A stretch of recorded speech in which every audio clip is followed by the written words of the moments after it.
Hello, acoustic guitar lovers, to the downtown studios of Jewitt Guitars in Cleveland, Ohio, which is also the home of the Rock and Roll Hall of Fame.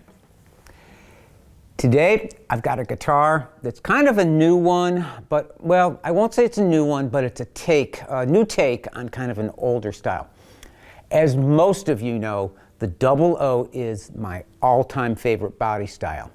And this time, we did a little twist on that. What we did is a double O with a cutaway.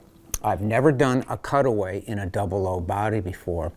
And this lovely Venetian cutaway just goes really well with this body shape, at least I think.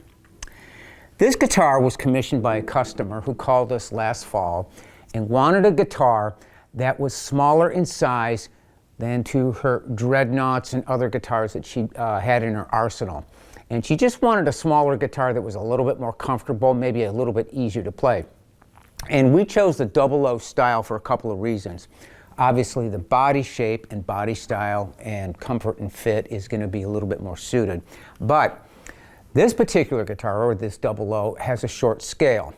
And that makes it a little bit easier to play.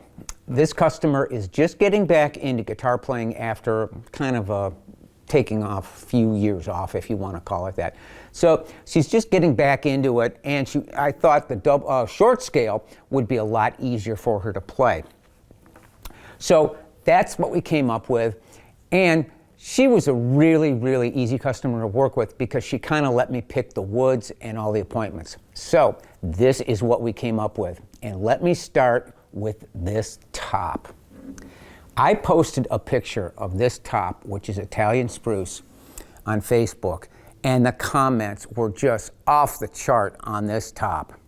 This is just a gorgeous, gorgeous master grade Italian Spruce top, one of the cleanest tops you'll ever see, and the very light silking on this is just incredible.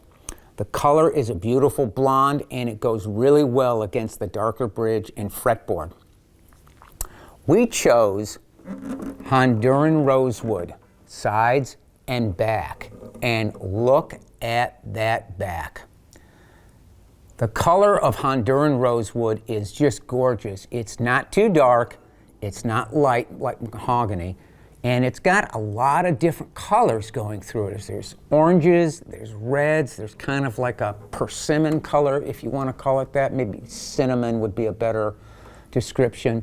But this back and sides are just drop dead gorgeous. And you pair it with that nice mahogany neck, ebony up on the head plate. And as once again the trains are going by, we've got just a stunning looking guitar. I'll start up here at the top and talk a little bit about the appointments we put on this. Number one, we did a black ebony head plate with the Jewitt inlaid logo in mother of pearl. Nice little, my signature cat eye and diamond inlay here. And for this guitar, we chose Goto 510 tuners. I usually put the minis on a smaller guitar like this, but we went with the normal size because I just thought they looked better with these larger knobs. And these are the black, I think they call them ebenoid knobs, but with the gold finish on the Goto and the black knobs, it just looks really sharp against that black ebony. We've got, once again, Brazilian rosewood on the back, one piece mahogany, Honduran mahogany neck, Brazilian rosewood heel cap here, and the entire guitar is bound in ebony with a white purfling strip. And this particular white purfling strip is sycamore, and what it does is it turns kind of a gold color under the finish. So it just looks really, really sharp. Coming around to the back here, we have a nice spalted maple wedge. I hope you can see that. I'll try to turn it a little bit closer and get out of the glare. But that's a nice spalted maple wedge, which I'm really liking for wedges these days.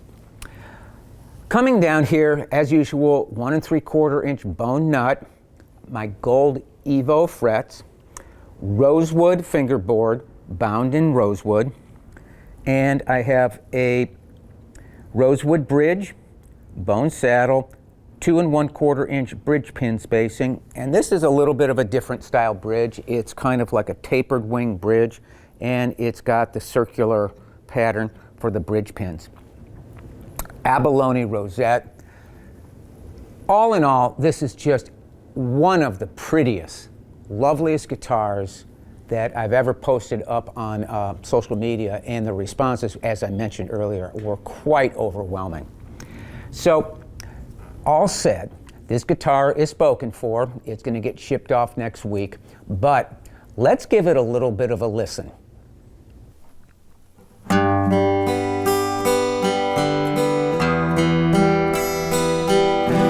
going to stop and just say a few things real quickly.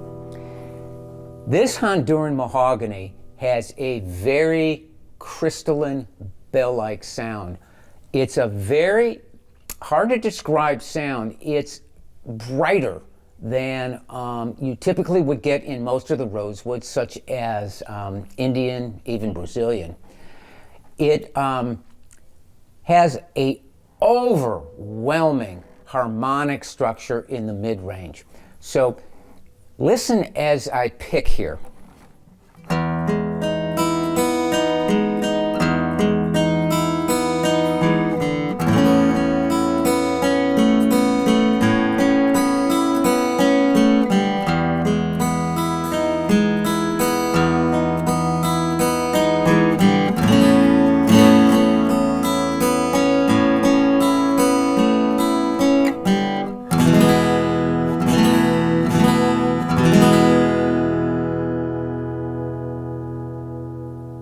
Nice sustain, but it's not a boomer in terms of a bass. It has a lot to do with the size of the body and the width of the sides. There's just not a lot of volume in this guitar to produce a really big sound bass. But for fingerstyle and really, really nice, I want to say like not heavy-handed fingerstyle playing, it's a real winner. So let's go to fingerstyle here and listen to a little bit of this guitar played with just my fingers, no picks.